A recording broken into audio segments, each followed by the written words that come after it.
सब ये जो आज सारे का सारा मामला आपके सामने आ गया है ना, आप इसके ऊपर क्या कहेंगे? लड़ाई तो अब खुल के होगी। लड़ाई क्या होनी है, वो असल इशू पर तो आ नहीं रहे कि 90 दिन में आपने इलेक्शन कराने थे, वो आप कराना नहीं चाहते।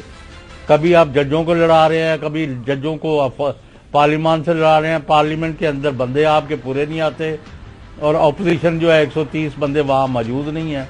आप सारा कुछ ठीक है, what ever you are doing is right and all other are wrong, और people of Pakistan are on the street जी। उनका मुकाबला करने की पोजीशन में नहीं है। जी जैसा बाबर अवान साहब, बैरिस्टर बाबर अवान साहब माशाल्लाह बड़ा दबंग अंदाज से आजकल जो है पीटीआई के केसेस को मुख्तलिफ कोर्ट्स के अंदर लड़ रहे हैं।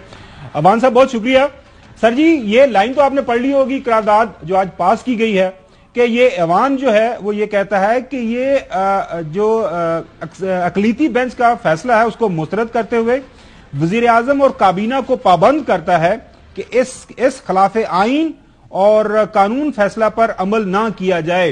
तो आज इस करारदाद ने पाबंद कर दिया है मोहतरम शहबाज शरीफ साहब को, जी आपने ये जो 3 मेंबर का बेंच फैसला आया है इसके ऊपर अमल नहीं करना। माशाल्लाह आप फॉर्मर फेडरल मिनिस्टर रहे हैं पार्लियामानी अफेयर्स के, लॉ के, तो जरा हमें बताइएगा, अवाम को भी बताइएगा, ये जो करारदाद है इसकी हैसियत क्या होती है?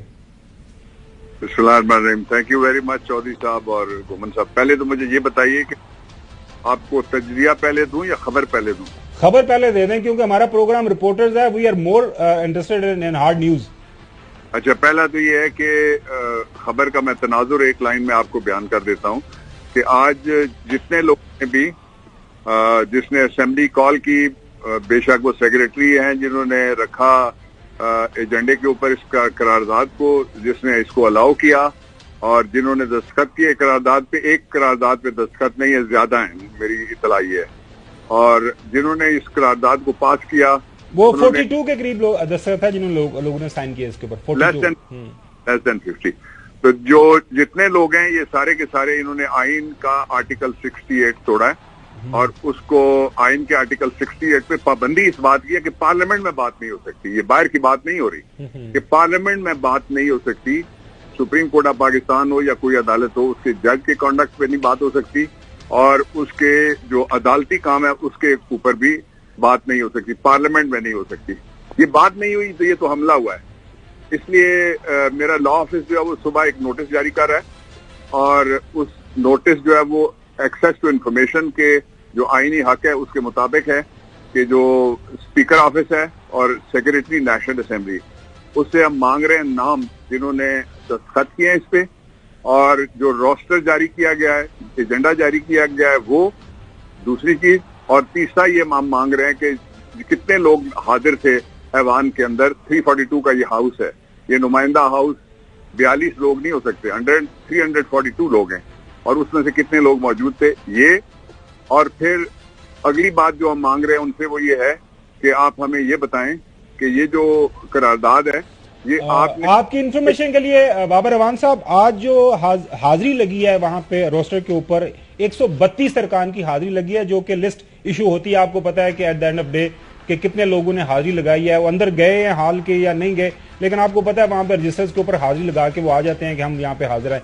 132 ये तो हो गया एक पहलू ना, हम इसके सर्टिफाइड कॉपियां ले रहे हैं, और ये सीधा सीधा एक ऐसा केस है जो आइन को तोड़ने का केस है, और वो सारे अरकान जो इसमें शरीक हैं उनके खिलाफ पहले FIA को हम राब्ता करेंगे जिसके पास ये इख्तियार है, और अगर वो नहीं करते तो फिर 22A के नीचे सेशन कोर्ट में हम जाएंगे।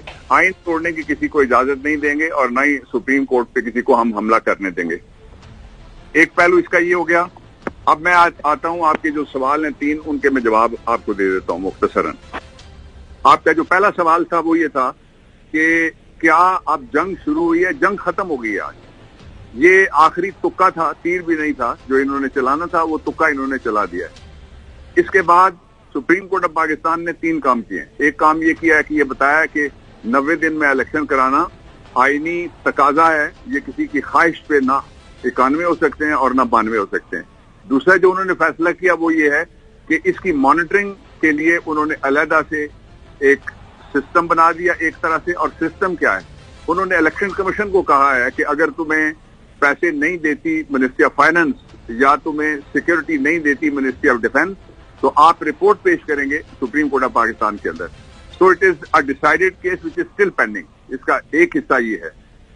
दूसरा ये है कि अगर कोई इस दौरान कोई आईनी खिलाफ वर्जी होती है तो उसके लिए अलहदा फोरम है, लेकिन अगर इस दौरान तोहिने अदालत होती है इस ऑर्डर की तो उसके लिए फिर वही बेंच है। ये पहले सवाल का जवाब। जो दूसरा आपका सवाल था वो लार्जर बेंच और स्मॉलर बेंच वाला, वो थोड़ा सा समझाने के लिए मैं सिर्फ उसके 3 लाइनें बोलता हूं। पहली लाइन ये है कि सुप्रीम कोर्ट का जब अकेला जज अपने कमरे में बुला के इन चैम्बर फैसला करता है तो वो क्या आ जाता है, सुप्रीम कोर्ट का फैसला है। 2 बैठे हैं तो उसको सुप्रीम कोर्ट ऑफ पाकिस्तान का बेंच कहते हैं। 3 बेंच हैं तो वो फुल बेंच है। ये फुल बेंच ने फैसला किया है। एक अब इसका दूसरा पहलू ये है कि क्या ये मेजॉरिटी फैसला है या मेजॉरिटी जजेस इस तरफ हैं या किस तरफ हैं, इसमें मैं नहीं पढ़ता, लेकिन मैं आपको एक गिनती बता देता हूँ। 6 जजेस ने बैठ के जस्टिस एजाजुल एहसन साहब जो सितंबर में सीनियर प्यूने जज हो जाएंगे और तकरीबन 1 साल के कुछ अरसे के बाद वो चीफ जस्टिस ऑफ पाकिस्तान इंशाल्लाह बनेंगे, उन्होंने एक बेंच कन्वीन किया जिसमें चीफ जस्टिस शामिल नहीं थे। 7वें चीफ जस्टिस हो गए और एक जो काजी फायज ईसा साहब का जो बेंच था उसके जो 2 जजेस थे जिन्होंने इख्तलाफ किया, जस्टिस शाहिद वहीद साहब, तो ये टोटल जजेस तो 8 हैं। 15 में से तो 8 जजेस वो हैं जो अपनी ओपिनियन दे चुके हैं इसके ऊपर।